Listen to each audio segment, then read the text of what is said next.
Microsoft এক্সেলে কোনো একটি ঘরে কোনো একটি ডেটা এন্ট্রি করব, সাথে সাথে পাশের ঘরে সেই সময় লিপিবদ্ধ হয়ে যাবে।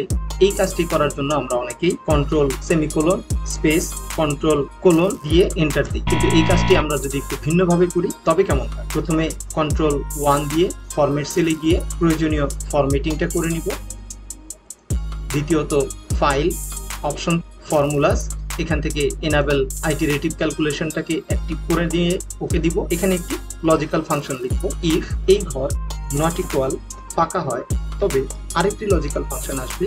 এবার যে ঘরে ফর্মুলা লিখছি সেই ঘরের সেল রেফারেন্স যদি ব্ল্যাঙ্ক না হয় তাহলে সেই ঘরের রেফারেন্সই হবে, নতুবা নাও ফাংশনটি অ্যাক্টিভ হবে।